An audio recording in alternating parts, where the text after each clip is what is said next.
What's up guys, Manny from Motomillion. This Diavel V4 makes 155 horsepower at the rear wheel and it's far from stock.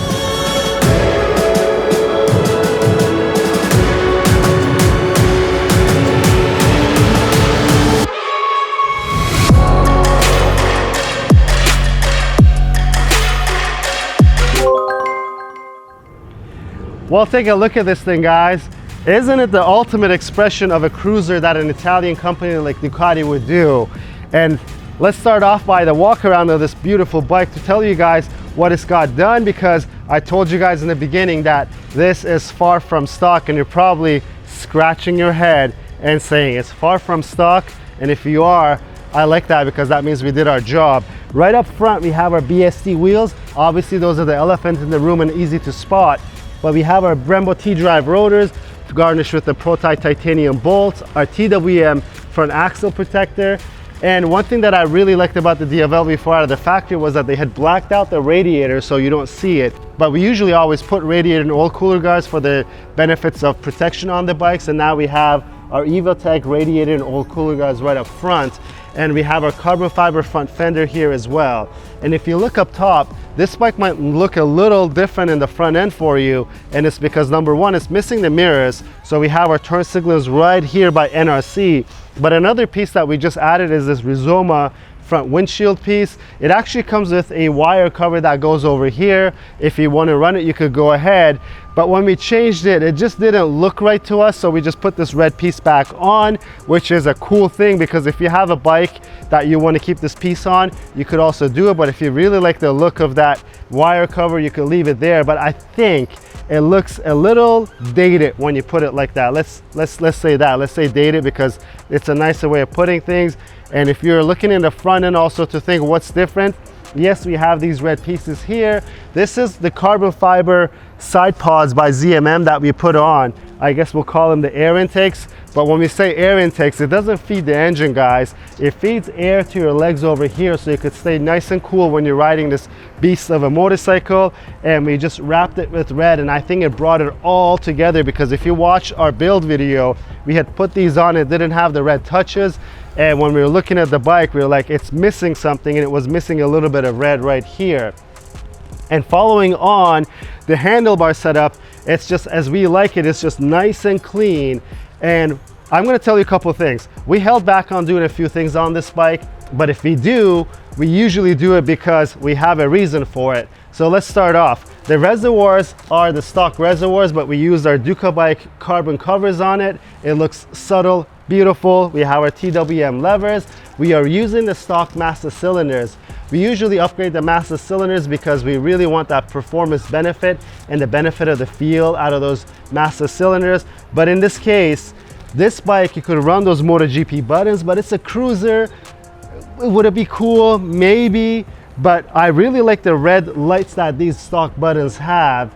And you could get away with keeping the left side button by running an RCS master cylinder. But on the right side, you got to delete this piece over here.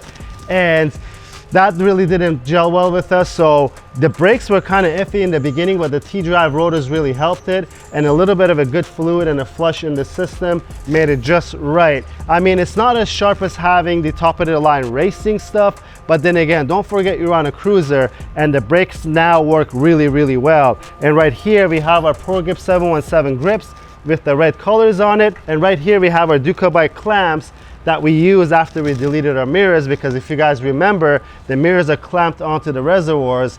And right on the side, we have our CRG mirrors that we love. We used to run them almost on all our super bikes because they were the best option. Now that there is the Rizoma Stealth mirrors, I think these things are best suited for cruisers or street naked bikes like the Street Fighter V4. And right here we have more carbon fiber. And if you take a look, we mix actually a little bit of gloss carbon and satin carbon on this bike, just so that we could have some depth over here. On other parts of the bike, it works really well, but on here, I think the gloss and satin work perfectly. And right up top, just like everything else that we have our TWM fuel cap. And while you guys are looking on the side of this gorgeous motorcycle, I'll show you guys a full 6 carbon fiber tank side panels.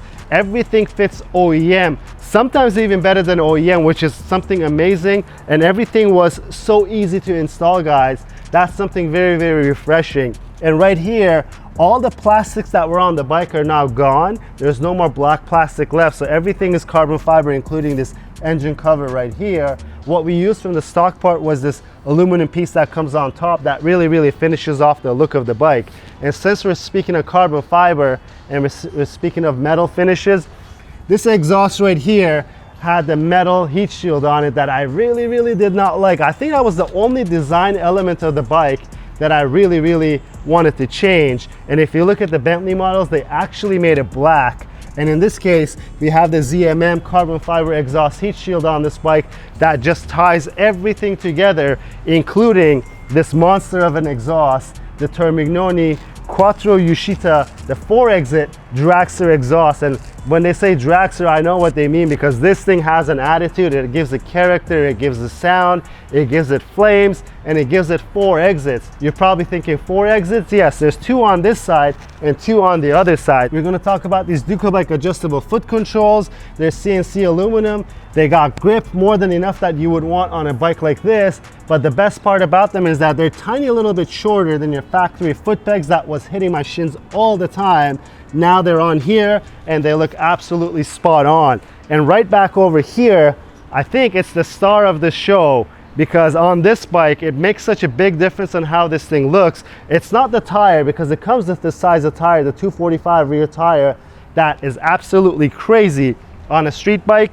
But right here, it's this BSD Rapid-Tech carbon fiber wheel that has this beautiful dish wheel. It looks like nothing else out there, guys. It looks so cool, and it gives this bike that attitude that it has in terms of looks, because when you start it up and when you ride it, you feel that character and attitude. But when you turn it off, this thing just looks mean and just gives it that character that this bike needs. Also, we've used a TWM wheel nut on it as well. It's just nice and blacked out. I think anything that was colored from the factory red, we just left it red. And all the other parts we just used that were CNC machined, we just left them black. It works really, really well.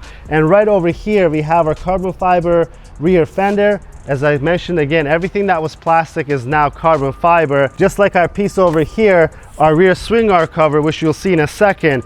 But before we get there, let's take a look at this NRC license plate mount. This thing comes from a cruiser world of Harleys, guys. The Harley Sportsters used to run license plate mounts like this, and it really, really works well on this bike as well. You could run it vertical like this, or you could run it horizontal just like that. I like it vertical, so I'm going to leave it vertical right there. But right behind it, I think it's these things that really, really make me smile, guys. This rear sprocket setup, it looks so good, because it just looks like a sculpture piece when you look at it. We have a Superlight 520 rear sprocket, and it's garnished with the Ducati sprocket carrier. What you don't see is the titanium cush drives that's behind it with the black bolts, and our beautiful DID 520 chain.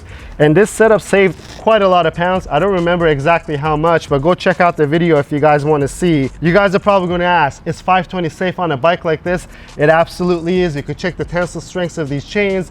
These chains have almost as much as the stock chains tensile strength, if not more in some cases. And obviously on this side, we also have our Ducati foot controls. But right down here, another sculpture piece on this bike is the Moto Corsa kickstand. Again, it's something that I really like. It's these subtle things that we do. You know, exhaust and everything, you appreciate it and you know it, because you know when you change an exhaust how good it's going to sound. But some of these pieces, you don't expect for it to make such a big difference, but you know it's there. Every time you put the kickstand down and you look at it, it's just a beautiful piece on this bike. And if you're wondering where that other extra 2 exits for the exhaust were, they were right here. And I'm telling you, if you shift this bike anywhere near the red line, there's flames that come out of both sides. It looks absolutely crazy. But I think that's pretty much it for the phase 1 of the Motomillion Diavel V4. And guys, when we do phase 1s of these motorcycles, we do it in a way that we think it's attainable.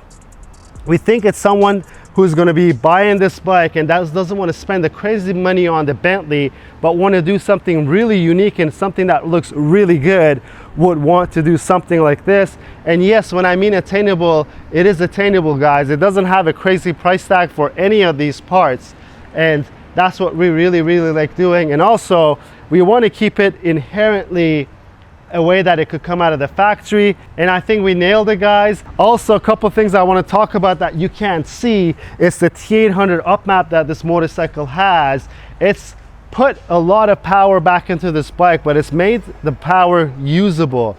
I don't know why, but out of the factory, it's probably a lot of regulations, rules, and everything like that, that these bikes feel a little jerky, but that T800 up map made it butter smooth with this exhaust. We have a detailed dyno video that we show you how much power it gained. At the beginning of the video, we said it did 155 horsepower at the rear tire. I think stock was around 147.